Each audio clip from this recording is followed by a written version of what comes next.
Antes de irmos para o vídeo, não se esqueça de se inscrever no canal e ativar as notificações. Salmo 23, no verso 1. Vamos ler o que diz a palavra de Deus. O Senhor é o meu pastor, e nada me faltará. Ele me faz repousar em pastos verdejantes. Leva-me para junto das águas de descanso. Refrigera minha alma. Guia-me pelas veredas da justiça, por amor do seu nome. Ainda que eu ande pelo vale da sombra da morte, não temerei mal nenhum, porque tu estás comigo. O teu bordão, a tua vara e o teu cajado me consolam. Preparas-me uma mesa na presença dos meus adversários ou inimigos. Unge-me a cabeça com óleo, e o meu cálice transborda. Bondade e misericórdia certamente me seguirão todos os dias da minha vida, e habitarei na casa do Senhor para todo sempre. Deixa aberto aí no Salmo 23, não fecha apenas os olhos.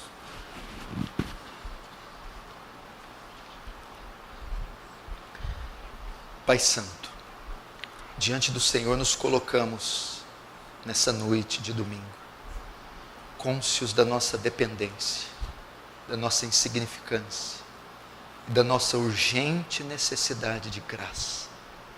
Ó Senhor, assiste o seu povo, atende o seu povo, Senhor.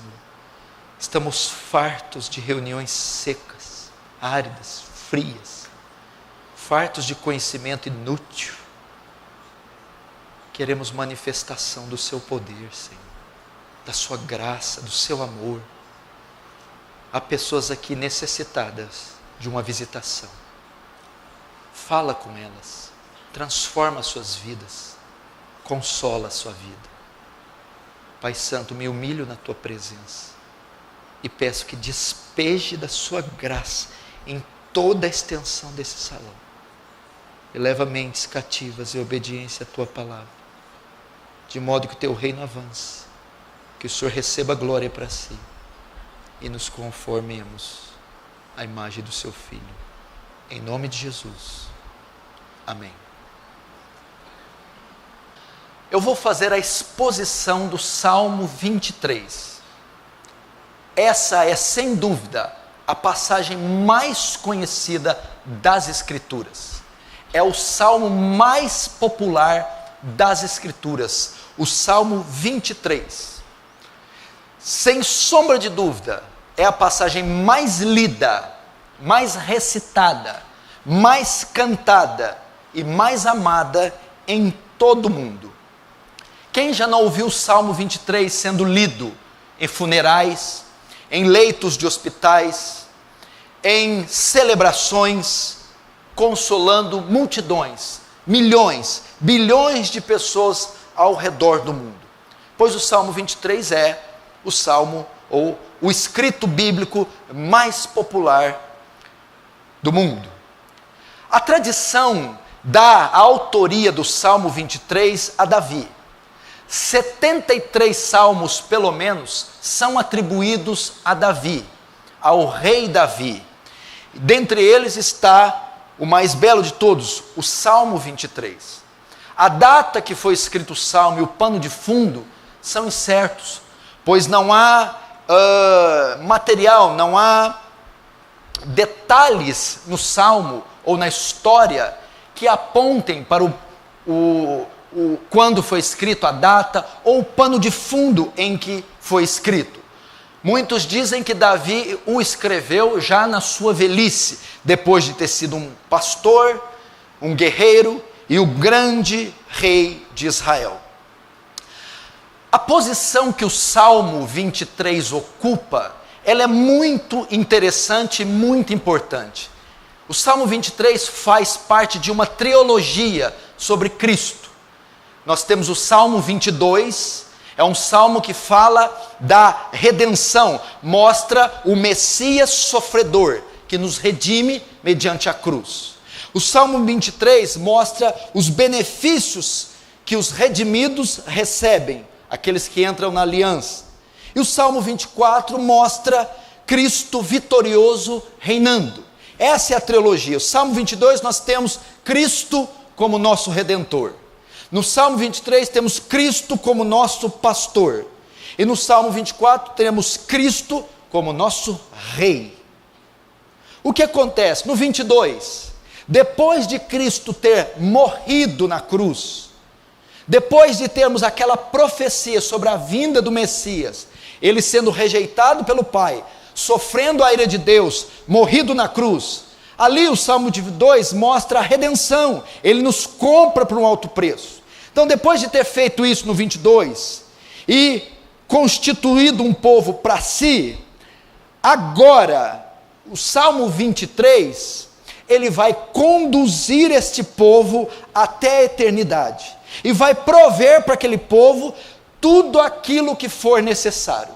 Então no 22 ele redime e toma para si um povo. Agora no 23, ele apacenta, ele conduz esse povo, e ele provê o necessário para esse povo, até que esse povo entre no descanso, entre na glória.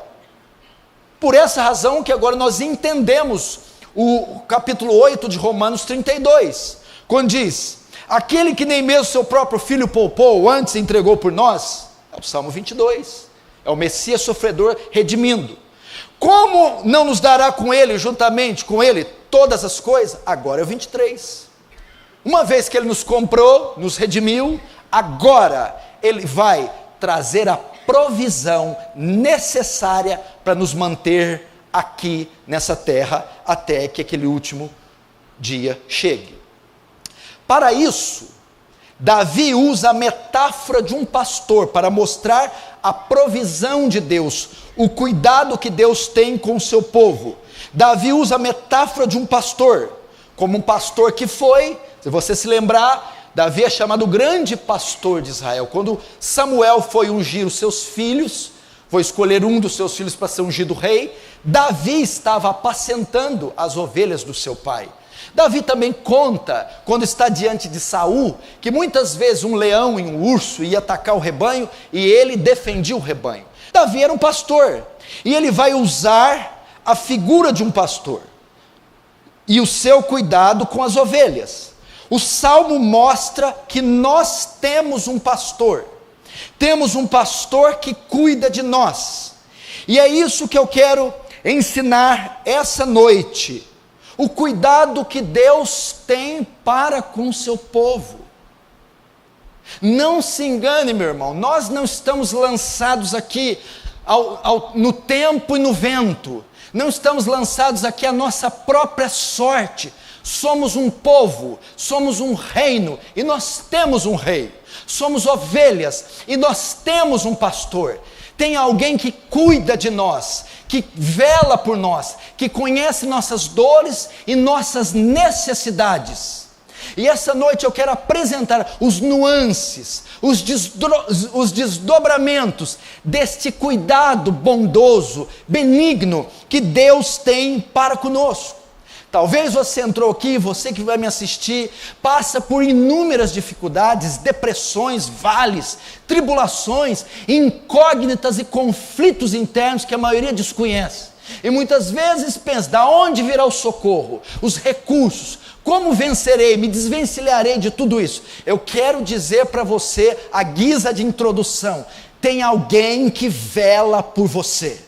Você tem um pastor que cuida de você. Os olhos de alguém estão voltados sobre você. As mãos de alguém estão estendidas para você. Então, a metáfora de Davi vai usar um pastor que cuida do rebanho. O Salmo mostra que temos um pastor que cuida de nós. Agora, quem é esse pastor?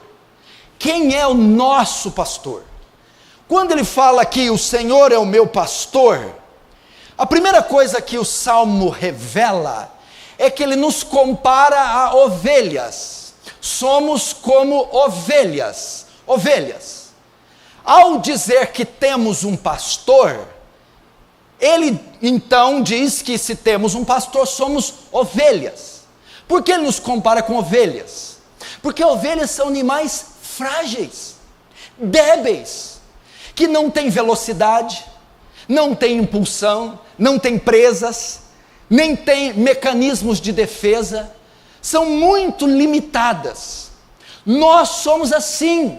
Desde que o pecado entrou na raça humana, nós nos tornamos limitados.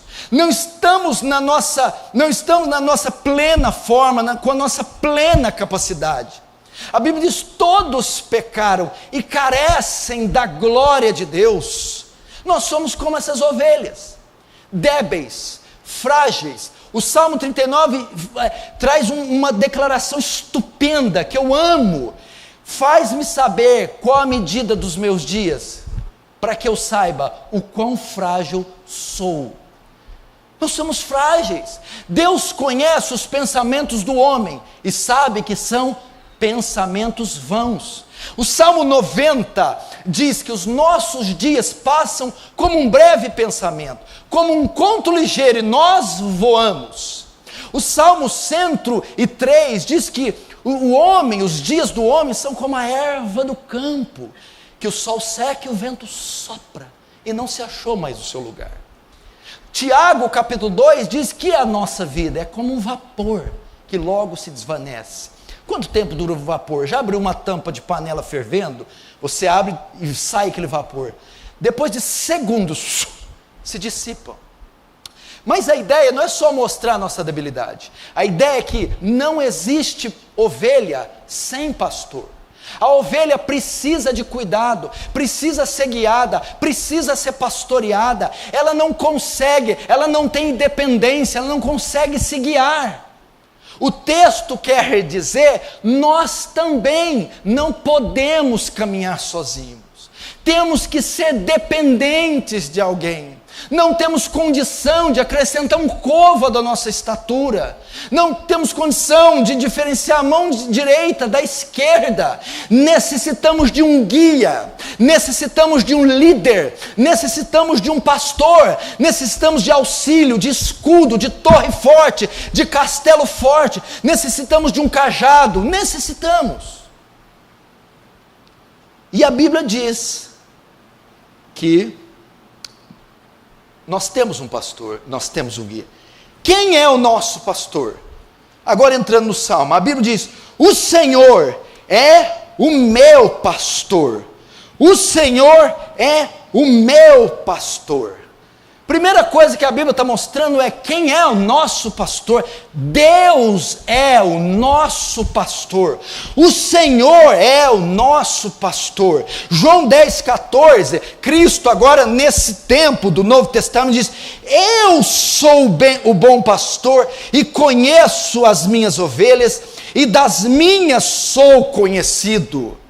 Davi, ele, por ter experiência com ovelhas e sendo um pastor de ovelhas, ele assemelhou o povo de Israel, a própria vida, como ovelhas. E ele viu que, assim como ele, outros pastores cuidavam das ovelhas, nós teríamos um pastor muito superior. Hebreus vai dizer que é o grande pastor, o sumo pastor. O nosso pastor é Deus. Mas aqui traz outras coisas ainda. O nome hebraico aqui para o Senhor é meu pastor, não é Adonai, não é Elohim. O nome aqui é Yahvé. Yahvé é o meu pastor. Elohim é o Deus Criador, mas Yahvé é o nome que ele deu a Moisés no Monte Sinai. Eu sou. O que isso quer dizer? Significa que é o Deus da aliança. Quando ele fala eu sou te mandou, Yahvé te mandou, ele não só revela o nome santo, a glória, a santidade dele a Moisés, como ele faz um pacto com Moisés. É o Deus da aliança. Mas o que isso quer dizer? Quando ele vai criar os céus e a terra, no capítulo 1, o termo para Deus aí é Elohim. Quando ele vai ter com o homem no Éden, com Adão, o termo ali é Yahvé, o Deus da aliança. O que significa? Fala de um Deus pessoal, O Deus criador Elohim, que fez todo o cosmos com poder. O Deus que tinha um pacto com Adão. O Deus que fez uma aliança com Moisés. O Deus que tratava face a face com Moisés no Sinai. E o Deus que andava com Adão no Éden. É esse Deus Yahvé. É um Deus pessoal. É um Deus que está próximo. O que isso quer dizer? Que quem é o nosso pastor é um Deus presente, um Deus pessoal, um Deus que se relaciona conosco, um Deus que está próximo, um Deus que nos conhece. Por essa razão ele vai dizer: o Senhor é o meu pastor. Ele não diz o Senhor é o nosso pastor, ele usa o pronome possessivo: o Senhor é o meu pastor. O que ele está querendo dizer? Deus nos conhece pessoalmente. O nosso pastor é aquele que conhece a nossa vida, que conhece os nuances mais secretos do nosso coração. É um Deus presente, um Deus que não está alheio à nossa necessidade, às nossas fraquezas. É o Deus que caminha conosco, é o Deus que fez uma aliança conosco, é o Deus que conhece o nosso íntimo. Esta é a ideia. Hebreus 4,15 reflete o que eu estou querendo dizer, porque nós não temos um sumo sacerdote que não possa compadecer-se das nossas fraquezas, porém, quer dizer, o nosso Deus não é um Elohim, poderoso, distante, não é o Adonai, o El Sabaoth, não é apenas o El Shaddai, o todo-poderoso, distante, mas ele é o quê? Porém, que como nós, em tudo foi tentado, mas sem pecado, e pode perfeitamente socorrer aqueles que estiverem em alguma tentação. Esse é o nosso pastor, é esse com quem você conta, que como você foi tentado em tudo, que conhece a sua intimidade, que sabe, que diz, meu irmão, que anda pelos corredores mais íntimos do seu ser, que conhece as gavetas fechadas e os porões escuros do seu ser, que sabe como está a sua vida nesse instante. É esse a quem Davi diz: é o meu pastor, é com quem eu tenho um relacionamento íntimo, pessoal e independente de outrem.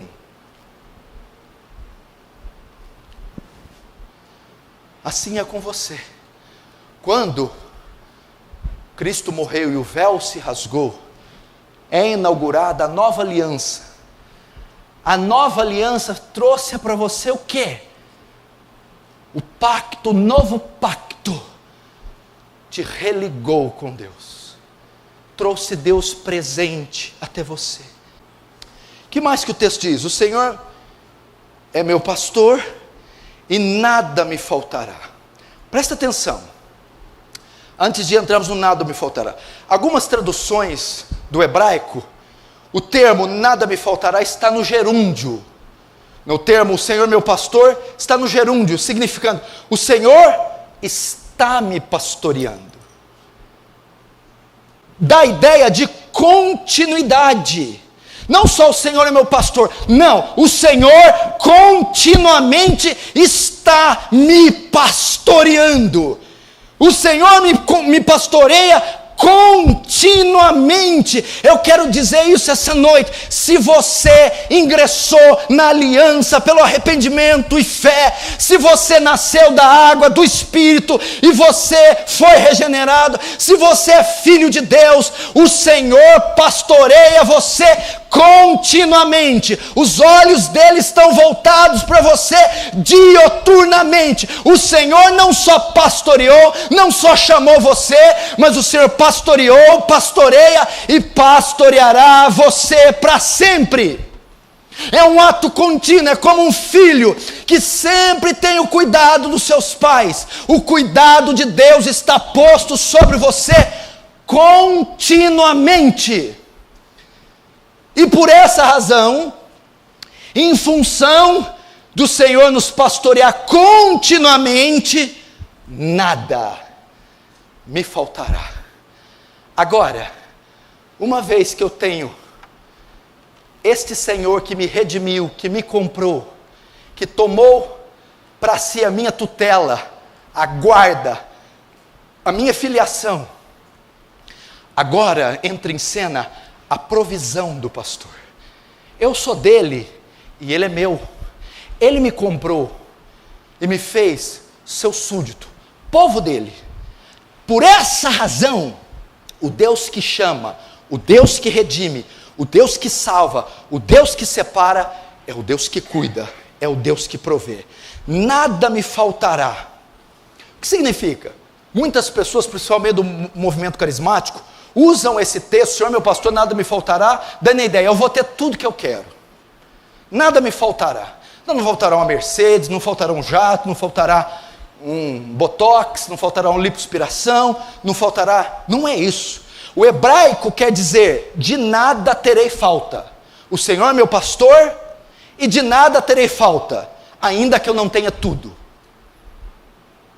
Em vez de colocar, nada me faltará, de nada terei falta. Ou seja, o Senhor é meu pastor, e eu terei o suficiente para me manter. Eu terei o necessário para me manter. Eu estou contente com o que Ele tem me dado. Esta é a ideia. Deus é aquele que tem garantido a provisão para a minha vida. É isso.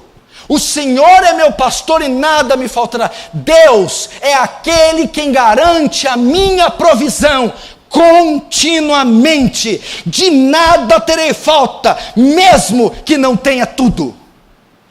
O que ele está dizendo, meu irmão, é que para essa condução pelos pastos verdejantes, em meio aos desertos áridos da Palestina, tudo que for necessário para a viagem, para a peregrinação das ovelhas, o pastor providenciará na nossa caminhada cristã. Eu não sei quando a sua se iniciou, não sei quando ela vai terminar, se com a sua morte, se com a vinda dele, não sei quando você entrará na eternidade, mas o texto é: tudo que for necessário para você completar a sua carreira, Deus vai prover.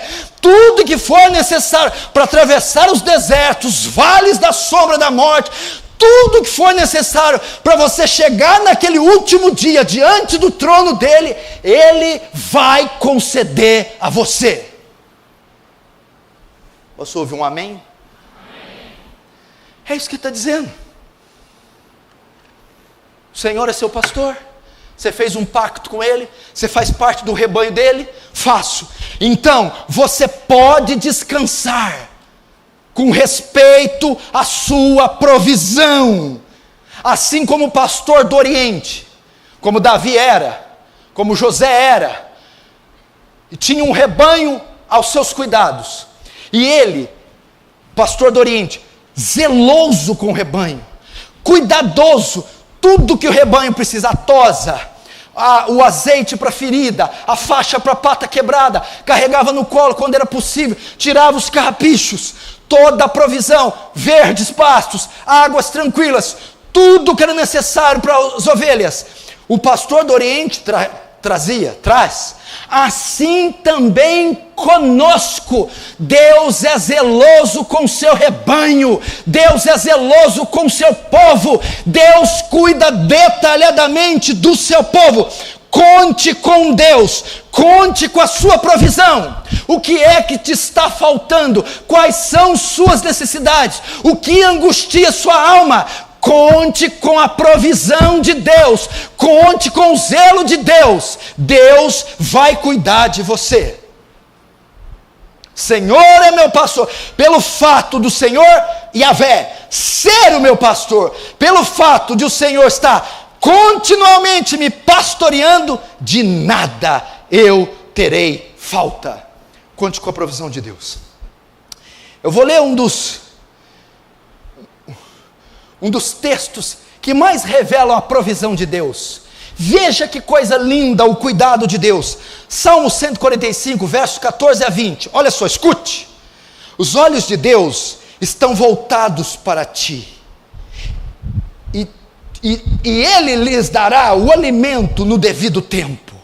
Abres a tua mão e satisfaz os desejos de todos os seres vivos. O Senhor é justo em todos os seus caminhos e é bondoso em tudo que faz. O Senhor está perto de todos que invocam, com sinceridade. Realiza os desejos daqueles que o temem. Ouve-os gritar por socorro e os salva. O Senhor cuida de todos os que o amam, mas a todos os ímpios destruirá. Veja a provisão, os olhos dele estão voltados para ti, e ele dará alimento devido no seu tempo. É o cuidado de Deus. Conte com a provisão de Deus. Continuando, verso 2: Ele me faz repousar em pastos verdejantes, leva-me para junto das águas de descanso, refrigera-me a alma. Refrigera-me a alma é a continuação do verso 2. Leva-me para junto das águas de descanso, refrigerando assim minha alma. O guia-me pela vereda já é outra sessão, ok? Veja o cuidado desse pastor na nossa jornada. No 22 ele nos redime, nos compra para ele. Pois é, comprou, estamos aqui. No 23, agora eu vou apacentar, eu vou prover o necessário deles, e eu vou consolar. O verso 22, o verso 1, fala da provisão, principalmente física, né? Deus provê tudo que é necessário fisicamente. O verso 2 já fala da provisão espiritual. Verso 1, cuidado com o corpo. Verso 2, cuidado com a nossa alma. Ele diz: Ele me faz repousar em pastos verdejantes. O que significa isso? Vejam só, na época e nesta região com que eram cultivado, com que era feito a criação de ovelhas, não era como no Brasil, verde por todas as partes, com abundância de fauna e de flora. Não é a mesma coisa lá. A Palestina é cercada de regiões áridas, desérticas e secas, de modo que uma nascente, de modo que represas e rios, e muita vegetação é algo escasso lá. E para o pastor conseguir esses pastos, da região que ele habitava com o seu curral, para a região que alimentava as ovelhas, às vezes ele percorria longas distâncias, por isso que ele fala de travessias de vales. Não era como nós, eu estou ali na minha casa, eu quero verde, é só ali no vale, tem verde, abundância, tem Patrocínio Paulista, tem Tirapuã, tem Claraval, está cheio de verde em toda parte. Eles não, tinha que correr longas distâncias. Agora, o que o salmista está dizendo? No meio do deserto, ele consegue, ele provê, ele encontra pastos verdejantes. É diferente, não é só levar para pastar e escolher o pasto. É o pastor conseguir achar o verde num lugar que não há verde. É conseguir água onde não há água. Ele encontrar, fazer aparecer o verde numa região que não é propícia. Então o que esse pastor mostra? O Senhor é meu pastor, nada me faltará.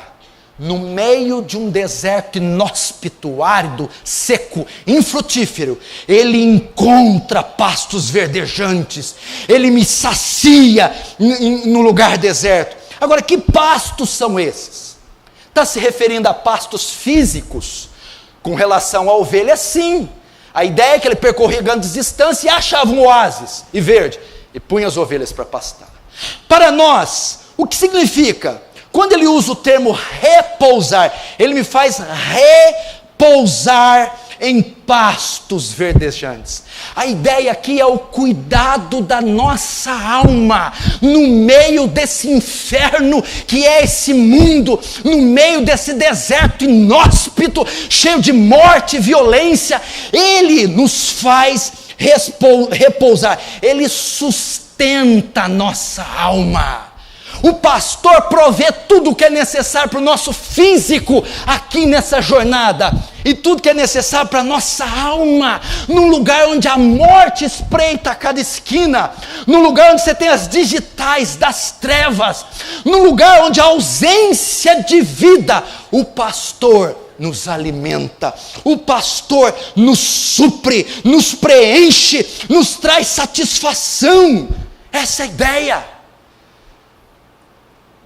Você não vê o tanto que as casas religiosas estão crescendo, as seitas, as formas alternativas de espiritualidade? As pessoas estão em busca de repouso, descanso, equilíbrio, e elas não conseguem. Por quê? É um mundo de morte, deserto, não há vida. Agora, aqueles que estão na aliança, que fazem parte do rebanho, estes serão conduzidos nesse deserto à satisfação da alma. Ele vai nos preencher, Ele vai nos encher. João 6,35, veja, e Jesus lhes disse: eu sou o pão da vida. Jesus é esse pasto. Aonde que o pão da vida estava aqui na época? No deserto. Onde era o deserto? Esse mundo caído. Eu sou o pão da vida, eu sou o pasto verdejante, e aquele que vem em mim, aquele que come da pastagem que eu der, não terá fome, e quem crê em mim, jamais terá sede. Eu quero dizer algo aqui, querido: satisfação nesse mundo, só em Cristo, completude, realização, preenchimento, felicidade, só se alimentando de Cristo, só em Cristo, e fora dele não há provisão. Essa aqui é a ideia. Tem alguma necessidade física aqui essa noite? Nada te faltará. Tem algum vazio na sua alma? Uma tristeza latente, aguda, tenaz? Falta-lhe algo? Pois eu estou te conduzindo por meio dessa palavra aos pastos verdejantes. Cristo, o pão da vida. É Ele quem preenche o vácuo, o vazio. É Ele quem farta, completa. É Ele. Que mais? Leva-me para junto das águas de descanso. O que significa isso? Então o pastor na Palestina, no meio daquele deserto, tinha que caminhar longos percursos para encontrar pastos, e ali levava. Só que as ovelhas tinham sede, caminhando horas no sol escaldante, também precisavam saciar sua sede. Mas elas não podiam beber em qualquer lugar. Por que ele usa o termo águas tranquilas? Ele está fazendo que não podiam ser águas com grandes correntes, águas turbulentas. A ovelha era um animal tão frágil. Ela não possui garra, não possui presas, ela não possui velocidade, ela não consegue se defender. Era um animal indefeso. A tal ponto que ela tinha medo das correntezas e às vezes morria de sede por medo de beber água das correntezas. E o que acontecia?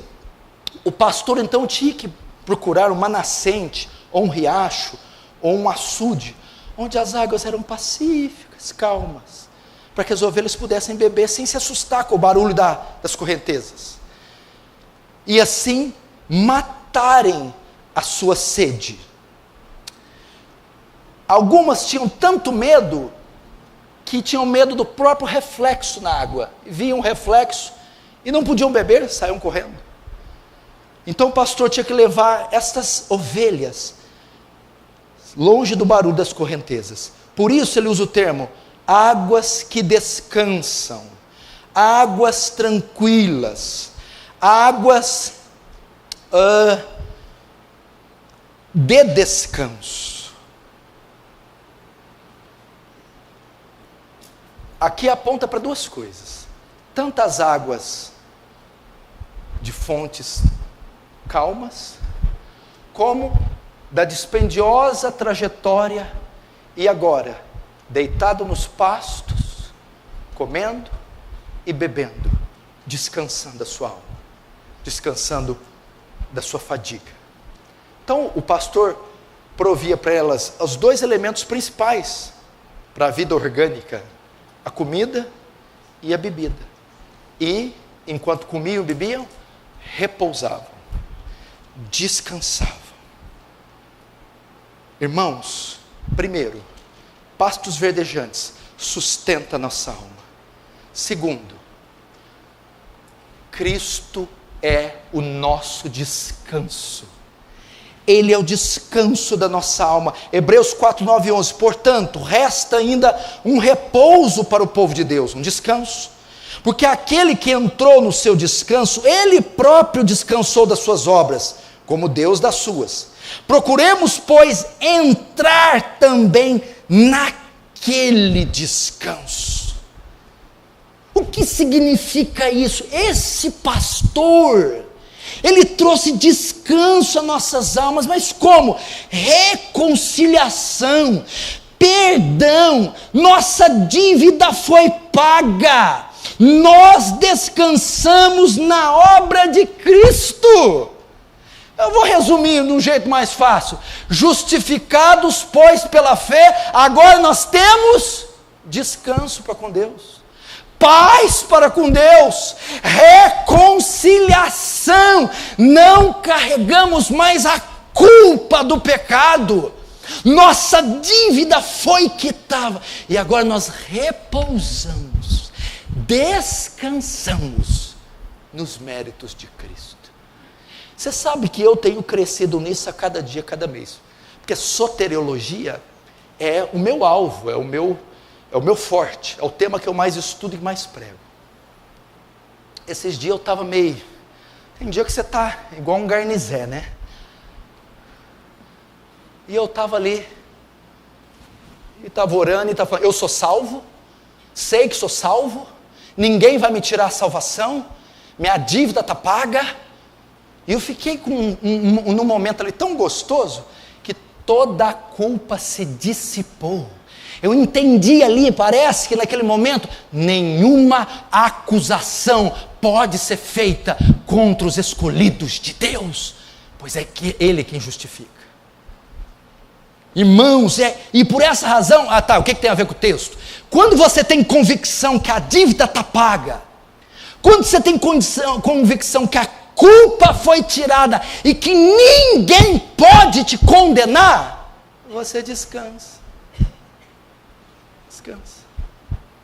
Você tem paz. Paz com Deus. Você não fica com medo de um carro bater, do avião cair. Você não fica com medo dessas loucuras. Você tem paz. E veja só, para completar, Ele me faz repousar em pastos verdejantes, leva-me para as águas de descanso, e que mais? E ali refrigera minha alma. Refrigera minha alma. Veja só, a situação das ovelhas, às vezes, era tão difícil. Veja só, estava vindo na caminhada escaldante, medo da correnteza, do reflexo. As que tinham medo do reflexo, o que o pastor fazia? Leva-me junto das águas de descanso, e ele tinha que pegar a água com a mão e dar na boca da ovelha. Leva para as águas de descanso e refrigera a minha alma. Dá ela de beber, refrigera, joga um pouco em cima, refrigera. O pastor fazia isso. A palavra refrigera e a palavra alma, a palavra refrigera pode dar a ideia de cura, e a palavra alma aqui não é a parte imaterial, no hebraico não, quer dizer vida, vigor. Refrigera minha alma dá a ideia de renovo espiritual, alento, consolo em meio às tribulações. A ideia da alma que é vida, fôlego de vida, vigor. E a palavra refrigera é cura, ou seja, restaura o meu vigor, cura as minhas enfermidades. A palavra diz aqui que esse pastor é um Deus que restaura e é um Deus que renova. Aponta para Deus como um Deus restaurador. É um Deus que cura você, é um Deus que refrigera, traz alento para a sua alma no meio desse deserto. Irmão, você entrou aqui atribulado, cansado, esgotado, triste, combalido, caído, mas o Senhor, que é o seu pastor, Ele vai refrigerar a sua alma, Ele vai restaurar o seu vigor, Ele vai renovar você, Ele vai curar as enfermidades da sua alma. Mateus 11, 28 mostra Cristo sendo o curador, o restaurador. Vinde a mim todos os que estáis cansados e oprimidos e sobrecarregados, e eu vos aliviarei, vos restaurarei. Isaías 40, 29, 31 mostra o Deus restaurador. Dá força ao cansado e multiplica as forças ao que não tem nenhum vigor. Os jovens, mesmo sendo fortes e vigorosos, se cansarão e se fatigarão, e as moças certamente desmaiarão de cansaço. Mas, entretanto, os que esperam no Senhor renovarão suas forças, subirão com asas como águias, correrão e não se cansarão, caminharão e não se fatigarão.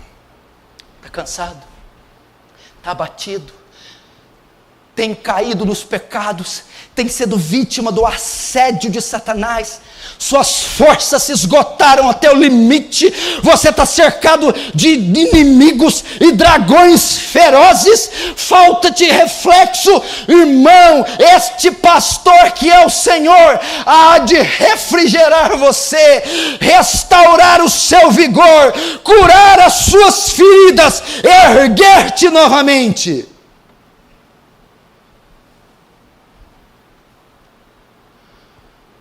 É assim que Ele faz conosco. Quem não está assim aqui hoje, fraco, abatido, é como se o radiador tivesse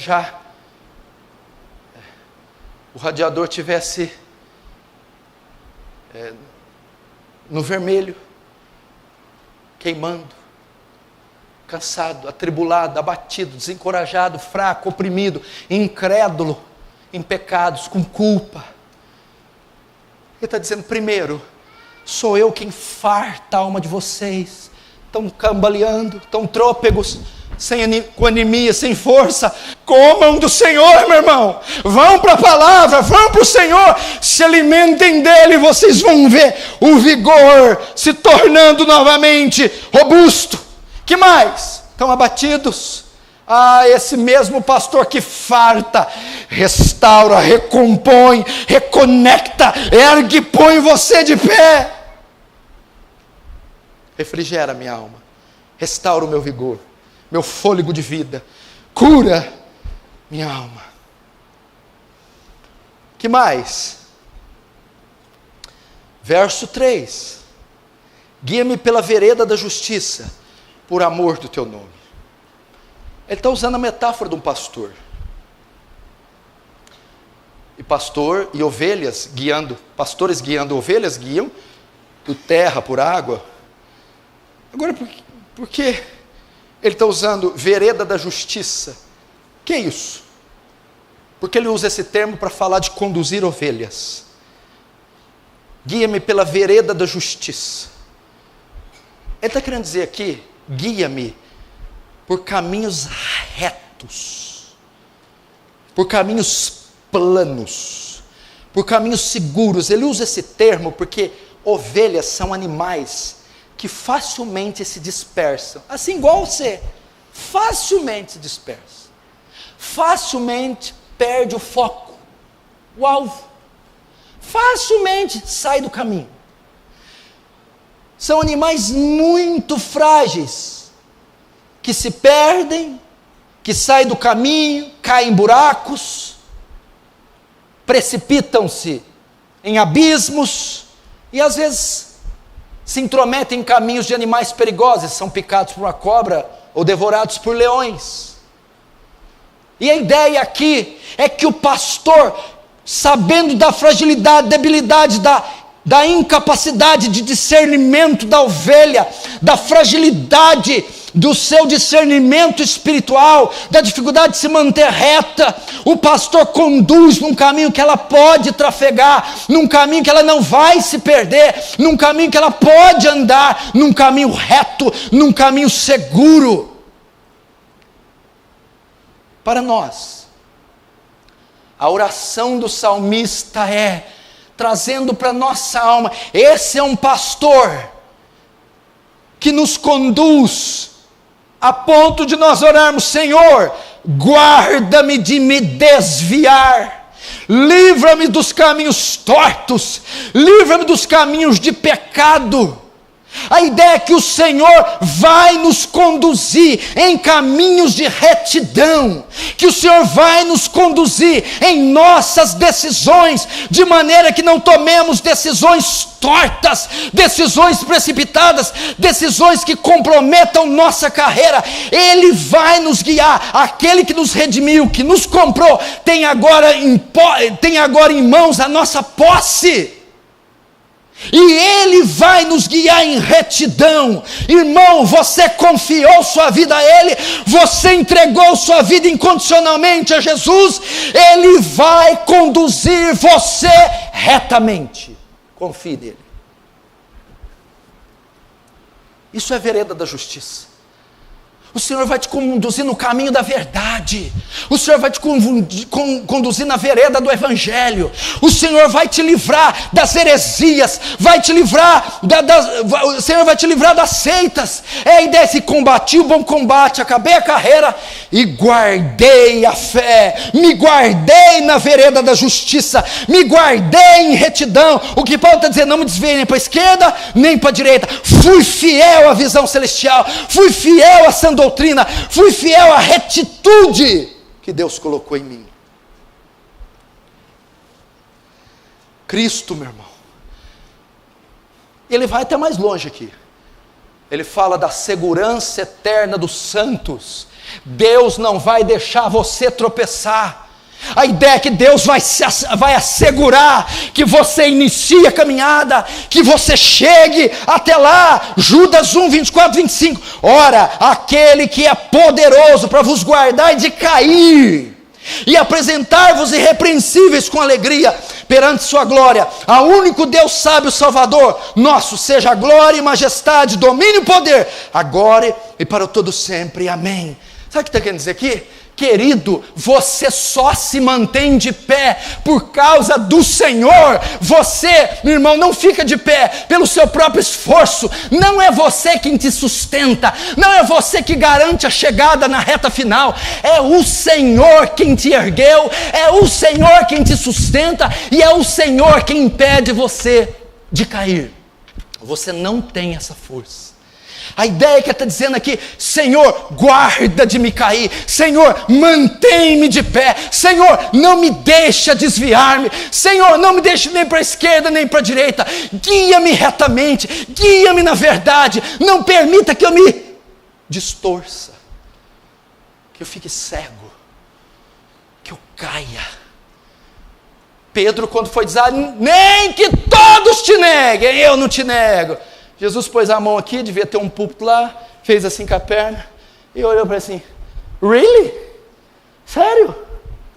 Você não vai me negar? Tem algum galo aí? Tem. Antes que ele cante, você vai me negar 3 vezes. Porque você está confiando na sua força para se manter de pé. E não é a sua força quem te mantém de pé, é a graça de Deus. E aquele que é poderoso para vos guardar de cair, é Deus quem me impede de cair, é Deus quem me mantém de pé, é a graça de Deus que me mantém de pé, e é a graça de Deus que vai me conduzir neste caminho reto.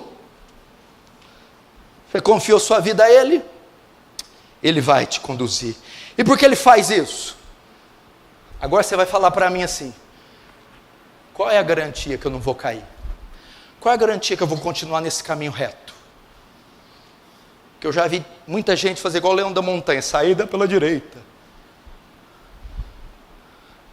Qual é a garantia?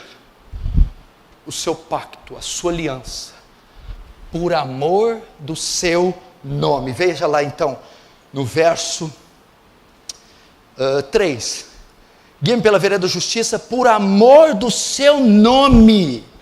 Meu irmão, não é por vossa causa, ó Israel, que eu tenho feito isso, mas é por causa do meu nome. Muitos se gabam de estar onde estão, por causa do mérito, se gabam de ser o que são, por causa dos esforços, dos talentos. Mentira, bobagem. Você só tem o que tem, só está onde está, só foi feito o que foi feito, por amor dele, é para a honra dele, para a glória dele. É por meu nome, por amor ao meu nome que eu te conduzo, por amor ao meu nome que eu te sustento. Mas isso aponta para outra coisa. Primeiro aponta para a soberania, supremacia, autossuficiência, glória de Deus. Tudo que Deus faz é para louvor da sua glória. Mas isso aponta para outra coisa. Por amor do meu nome significa o quê? Eu vos conduzirei por causa da aliança que eu fiz com vocês, por causa do pacto que eu tenho com vocês. O Deus que nos tirou do Egito é poderoso para nos botar em Canaã. O Deus que fez uma aliança no Sinai, dizendo: eu botarei esse povo na terra que mana leite e mel. Ele vai e bota. É a aliança que ele tem. Então essa é a certeza que nós entraremos, que nós atravessaremos, que nós nos manteremos de pé e que Ele vai nos conduzir pela vereda da justiça. A fidelidade que Ele tem ao seu pacto, à sua aliança. Aqui se prega pouco disso, eu vou fazer uma série sobre pactos, as alianças de Deus. Isso é uma linguagem muito forte no Antigo Testamento, e para o povo hebreu, pacto, concerto, aliança. Deus tem uma aliança inquebrável, Ele fez essa aliança, e por causa dessa aliança, temos a garantia, não vamos cair, não vamos ficar para trás, nós vamos entrar, quem crê nisso diz amém. Caminhando para o final, verso 4, agora a trajetória da ovelha passa pela sua primeira intempérie, pelo seu primeiro percalço. Verso 4, ainda que eu ande pelo vale da sombra da morte, não temerei mal algum, porque tu estás comigo, o teu bordão e o teu cajado me consolam. Ainda que eu ande pelo vale da sombra da morte, veja só, Israel, a Palestina, tem um relevo cheio de variações. Não é muitas vezes como os nossos planaltos aqui. Aquela região no Oriente, o seu relevo é cheio de variações. E é um contraste de precipícios, vales, montanhas, ladeiras. Você tem altitude, você tem o nível do mar, uma discrepância muito grande aqui do Ocidente, que fazem daquele lugar que o pastor conduzia as ovelhas, um trajeto muito perigoso. Então, ou seja, tanto na ida, mas principalmente na volta, quando o pastor acabava de dar água para as ovelhas, isso no Oriente Médio, e as pastagens verdes, ele teria que voltar e passar por esses relevos, onde ele encontravam trajetos perigosos que colocavam em risco a vida das ovelhas. O termo aqui, ainda que eu ande pelo vale da sombra da morte, não traduz muito o que o hebraico quer dizer. Ainda que eu ande pelo vale da sombra da morte, fala, eu posso andar e não posso andar. Caso um dia eu venha andar, muita gente pensa assim, não. O hebraico traz a ideia assim, e quando eu andar, ou seja, está dizendo, a ovelha vai passar pelos precipícios, depressões, vales rochosos, escuros, ela vai passar lá. Então a ideia do hebraico não é talvez você passa, talvez não, irmã. Todos irão passar. A ideia, ainda que eu andasse pelo vale da sombra da morte, não é. E quando eu andar, primeiro vale, precipícios, penhascos. Segundo, sombra, grandes depressões onde não batia o sol, eram trajetos escuros. E morte, vale da sombra da morte, riscos constantes de morte, por quedas, por leões ou por serpentes. Ainda que eu andar, mesmo que eu andar, primeira coisa que eu aprendo aqui, garoto e garota, condicione a sua mente a passar tribulação. Sabe por que você muitas vezes é essa marmota? Porque eu acho que te ensinaram, lá na minha casa não, no meu casamento não, nesse coração aqui não, no meu carro não. Quem te falou? Quem te falou? Com o meu filho não, no meu emprego não. Querido, com o seu filho sim, no teu casamento sim, no teu corpo sim, todos nós estamos sujeitos. Jesus disse, no mundo, o que é isso? No mundo, aqui aonde? Aqui, da hora que nascer, a hora que morrer, o que tem? No mundo tereis aflições. Condicione a sua mente, mesmo que eu andar, e quando eu, querido, o dia mau vai bater na tua porta cedo ou tarde. O dia mau chegou para Davi, para Sansão, chegou para Elias, chegou para Pedro, chegou para Jesus, chegou para Paulo. É o dia mau, o vale escuro, penhascos, precipícios, grandes depressões, onde a escuridão predominava e riscos constantes de morte. É assim a trajetória de um pastor com seu rebanho. E é assim que Deus nos conduz. Ele está à nossa frente, Ele conduz. Mas o que o texto quer dizer? Ainda que eu ande pelo vale da sombra da morte, não temerei mal algum. Ele não vai impedir os perigos de surgirem, mas Ele garante a segurança no caminho de volta. É isso que Ele está dizendo. Eu não vou impedir a tragédia, o bandido, a enfermidade, a dor. Eu não vou impedir, mas eu garanto a segurança, o livramento, a provisão, o cuidado. Por isso Ele vai dizer, não temerei perigo nenhum, não temerei mal, ainda que eu ande pelo vale da sombra da morte, mesmo que eu atravessar isso, quando esse dia chegar, eu não temerei mal algum. Agora, por que mesmo em um lugar tão perigoso, ele não temerá? Mesmo passando por precipícios, penhascos, encontrando leões, grandes depressões onde a escuridão reinava, e até com risco de morte, mesmo assim, ele não temerá mal algum. Porque nós, mesmo cercados, igreja, de tanta escuridão, de tanta maldade, de tanto ódio, de tantas intempéries, nós não temos que temer. Porque você, hein? Porque mesmo com o demônio babando no seu pescoço, mesmo com esses exames, mesmo com tudo perdido, tudo contrário, mesmo você afundando em tanta dificuldade, porque ainda assim você não deve temer. Por quê? A resposta está aqui. Não temerei mais algum, verso 4. Porque tu estás comigo. Só isso. Só isso. Quem nessa terra pode dizer isso? Quem pode dizer? Os muçulmanos não podem dizer isso. Os ateus não podem dizer isso. Os bruxos, os ímpios, multidões e multidões não podem. Mas eu e você podemos estufar o peito e dizer: tu estás comigo. Vai vir a tempestade, os barcos vai a pique e toda aquela turbulência, mas tu estás no barco, tu estás lá, junto comigo. Tu estás comigo. É o Salmo 84, 5, 7, olha só. Bem-aventurado o homem cuja força está em ti, e em cujo coração estão os caminhos aplanados, que passando pelo vale árido, faz dele uma fonte, uma fonte, a chuva também enche os tanques, vão indo de força em força, cada um deles em Sião aparece perante Deus. Deus está com você, meu irmão. Deus está aí, meu irmão. Deus bateu, Deus tomou sua mão, desceu na fornalha e caminha com você dentro do fogo. Isaías 43, 2, 3. Quando passares pelas águas, não diz que não vai passar.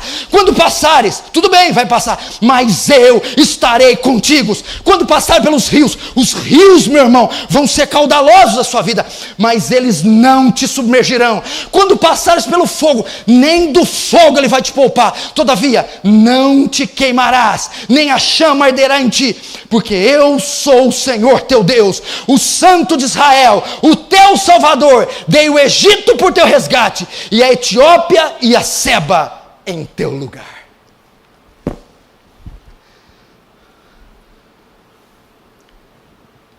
Não temas. 365 vezes está escrita a palavra não temas na Bíblia. Uma vez para cada dia do ano Deus diz, não temas. Não temas. Ontem ele diz não temas, hoje ele diz não temas, amanhã ele vai dizer não temas, eu te sustento com a destra da minha justiça. Não temas. Não temas. Por que duvidais? Porque sois são tímidos. Aqui para os discípulos, acabando com eles. Você está de brincadeira comigo, né? Sabe por que Jesus ficou bravo? Sabe por que ficou bravo, Eric? Não foi por causa da tempestade, não foi por causa dos barcos rolando, foi deles ter ficado com medo. Mas sabe por que ele ficou bravo? Vocês não viram quem estava deitado ali dormindo, não? Hã? Vocês não viram quem estava aqui no barco deitado? Quem? Eu. Como é que vocês podem ter medo, tendo eu a bordo? Tendo eu presente, eu estou dentro. Jesus estava assim, pegando nas barbas de Pedro. Pedro, qual a probabilidade desse barco afundar comigo dentro dele, Pedro? Será que passou pela sua cabeça que vocês todos iam morrer comigo aqui dentro? Deus está falando isso para você. Não temerei mal algum, porque tu estás no barco comigo, tu estás à frente dessa empresa comigo, tu estás mediando essa família comigo, tu estás aqui agora comigo. Não precisa temer. Que mais? Por que ele não temia? Teu bordão e teu cajado me consolam. No meio desse precipício, está lá o pastor vindo e as ovelhas.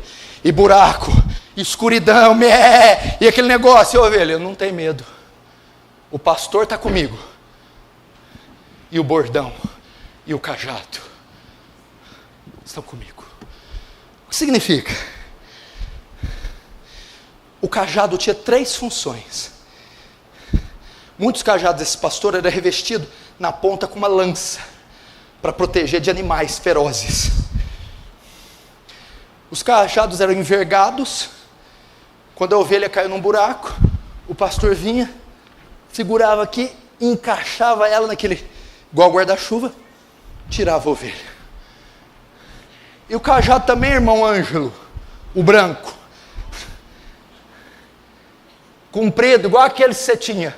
Quando o Mateuzinho e o Luquinha saía da linha, cajado era para dar na ovelha quando ela estava sassaricando. Ovelhinha queria ali naquele penhasquinho. O pastor, volta. Por que ele não vai temer mal algum? Porque nessa trajetória, no vale da sombra da morte, eu tenho a proteção de Deus, a lança, a salvação de Deus, Ele recolhe, e a disciplina de Deus, Ele castiga. Ele me guarda do mal com a lança, me dá livramentos quando Ele recolhe com o cajado, e me aplica a disciplina amorosa quando eu desvio. nem o mal eu temerei, porque aquele que atravessa o vale, ele me guarda do mal com o seu cajado, ele me recolhe, me dá livramentos quando eu estou em situação de perigo, e ele me disciplina amorosamente quando eu vou me desviar dos seus caminhos. Hebreus 12, 5, 6, e já vos esqueceste da exortação que argumenta convosco como filhos. Filho meu, não desprezes a correção do Senhor, e não desmaies quando por eles for repreendido, porque o Senhor corrige, açoita, disciplina qualquer que recebe por filho. Irmãos, temos um sumo pastor que nos conduz, está com seu cajado para nos livrar, nos proteger e nos disciplinar. Não tema mal algum, você está sob os cuidados de Deus. Verso 5, estou terminando, não fique bravo. Preparas-me uma mesa na presença dos meus adversários. Unge-me a cabeça com óleo e meu cálice transbordará. Veja só, aqui tem algo. Filho, pode sentar aqui. Prepara-me uma mesa na presença dos meus adversários. Unge-me a cabeça com óleo e meu cálice transbordará. Notem que agora Davi muda a metáfora. Até o verso 4 ele está falando de um pastor que conduz o seu rebanho. Agora aqui ele está falando de outra coisa, uma mesa na presença dos meus adversários. Por que ele está fazendo? Porque ele muda. Porque Davi quer aprofundar ainda mais seu raciocínio, e a figura do pastor não é suficiente. Agora ele usa, alguns estudiosos dizem que ele usa agora a metáfora da guerra. Soldados que ganharam uma batalha e vão se alimentar na frente dos inimigos. Outros dizem, a tradução mais segura é um convidado de honra recebido por um anfitrião. Nós somos os convidados, Deus é o anfitrião, Ele vai preparar uma mesa, é um banquete. A ideia é que aquele anfitrião que estava sendo perseguido ou pelo Estado, ou pelos seus inimigos, agora é recebido por um homem rico, e esses inimigos estão à porta, e não podem entrar nas propriedades do homem rico. E o que o homem rico faz? Ele estende uma mesa, o anfitrião, e enche ela de todas as iguarias, e chama o convidado perseguido para sentar e desfrutar daquele banquete. Unge a cabeça dele com óleo e enche o cálice, a taça, o copo de vinho até transbordar. Para quê? E faz isso na frente dos inimigos dele. Na frente dos inimigos. Então os inimigos estão tudo lá fora, saindo fogo pelas ventas, não pode pegar ele, e o homem rico, prestigioso, abre a porta, faz o banquete e bota para comer. O que é isso? O homem rico, o anfitrião, está querendo mostrar para aqueles inimigos: este cara é meu amigo, eu me importo com ele, e eu estou honrando ele. Quando serviam grandes comidas, era uma maneira de honrar. E quando ungia a minha cabeça com óleo, é muito comum no Oriente ungir profeta, rei, sacerdote com óleo, e visitante, era um óleo aromático. E o óleo sobre a cabeça também era uma maneira de honrar, mostrando a importância que o hóspede tinha. É isso que ele está dizendo. E o que ele quer dizer com isso para nós? Esses inimigos aqui preparam uma mesa na presença dos meus adversários. Não é inimigo assim, gente está fazendo fofoca. É inimigo mortal, inimigo de morte, que queria matá-lo, que odiavam ele com toda a sua fúria. O que ele está querendo dizer aqui, irmão? Deus, nessa trajetória, o que ele faz? Para distinguir você do ímpio, o povo dele com o povo que não é dele, Deus concede honra a você, e Deus coloca diante de você uma mesa farta, ou seja, Ele abençoa você, de modo que os seus inimigos ímpios vão olhar sua prosperidade, suas bênçãos, e vão dizer o que é isso que está acontecendo com ele. Deus assim está testificando o povo que é dele e o povo que não é dele, e ele está te honrando na frente dos ímpios, está fazendo com que você se destaque diante dos ímpios, está dando adendos, patentes, está condecorando você, para que nós venhamos nos distinguir dos ímpios. Ele recebia um convidado especial e ungia a cabeça com óleo junto da mesa, tratando o convidado com honra. Então um cálice transbordante. Sabe o que é o cálice transbordante? Todos os inimigos estão vendo que ele está recebendo com abundância, que ele é estimado, que o anfitrião não mede esforços para dar a ele. É assim que Deus faz. Ele veio para nos dar vida, e vida e abundância. Não há limites para Deus nos abençoar. Deus excede, é aquele que é poderoso para fazer muito mais que pedimos ou pensamos, segundo o poder que em nós opera. Eu vou resumir o que ele está querendo dizer aqui, que esse versículo. O Senhor nessa trajetória tem honra para você, vai te colocar numa posição de honra, vai fazer com que você se destaque, e esses que te perseguem, caluniam, zombam você, os ímpios que mordem seus calcanhares, assistirão Deus honrando você, Deus levantando você, Deus distinguindo você e eles, em gênero e em grau. E sabe como eu vejo isso? A plenitude do Espírito, porque veja só, o óleo é uma marca, um selo, que o hóspede, o anfitrião colocava no hóspede. Deus nos unge com o Espírito, nos fazendo totalmente distintos. Isaías 61, 4 e 7. Fala do Messias e da nossa vida. Escute, é isso que quer dizer.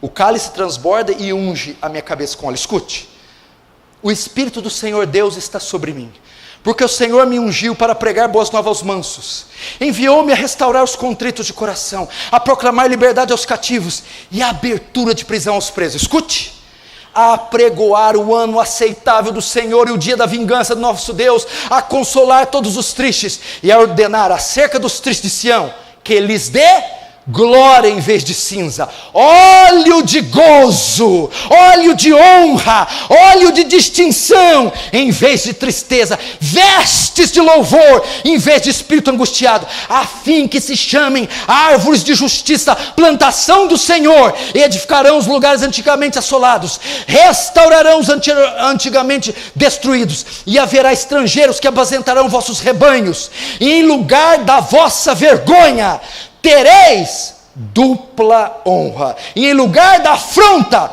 exultareis na vossa parte. Por isso, na sua terra possuirão o dobro e terão perpétua alegria. É isso que o Senhor faz. Agora eu vou encerrar. Desculpe ter passado um pouquinho. Verso 6. Bondade e misericórdia certamente me seguirão todos os dias da minha vida, e habitarei na casa do Senhor para todo sempre. Aqui é a conclusão. O salmista, que é Davi, pensa o histórico de Davi. Ele olhou para trás e ele viu tudo que Deus tinha feito por ele: livramento, provisão, proteção, perdão. Aí sabe o que ele vai falar aqui? O verso 6, bondade e misericórdia, certamente. A conclusão dele após ter discorrido todo o salmo, depois de ver o quanto Deus cuida dele, é: eu tenho convicção na fidelidade de Deus, e eu tenho certeza que duas coisas sempre vão estar comigo. Eu tenho certeza que as promessas da aliança vão se cumprir, e pelo menos duas coisas estarão comigo depois de ver tudo isso. Quais são? Primeiro, bondade. Segundo, misericórdia. Bondade, sempre terei o perdão, a provisão, a proteção, o cuidado de Deus. Por quê? Porque Deus é bom. Segundo, misericórdia. O hebraico aqui, amor leal, amor fiel, amor inabalável. Eu sempre terei uma sentença favorável. Eu sempre terei uma disposição de Deus em me fazer o bem. Bondade e misericórdia me seguirão. O hebraico da ideia é usado para inimigos que perseguem. A palavra aqui, me seguirão, não é isso. É perseguição. O Senhor está dizendo que bondade e misericórdia vão te perseguir, vão comprar uma briga para o hebraico da ideia, vão, e chegam mais perto, perseguem, até que alcançam, e prendem, e tomam. O Senhor está dizendo, a bondade e misericórdia vai te perseguir, vai te alcançar, até te pegar. E quando que me seguirão? Bondade e misericórdia certamente me seguirão todos os dias da minha vida. Constantemente você tem o perdão, constantemente você tem a provisão, constantemente você tem o amor inabalável. E agora ele encerra com a única atitude dele no Salmo. Diante de tantas promessas feitas, o que ele fala? E habitarei na casa do Senhor para todo sempre. A ideia do hebraico é: eu quero morar no templo, ou no tabernáculo, porque Davi não era da época do templo. Eu quero morar no templo. Davi chega na conclusão: diante de tanto bem feito a mim, eu não quero jamais me apartar da sua presença. Quero adorar o Senhor continuamente, cultuar o Senhor continuamente, louvar ao Senhor e ser grato por todos os seus benefícios. É isso.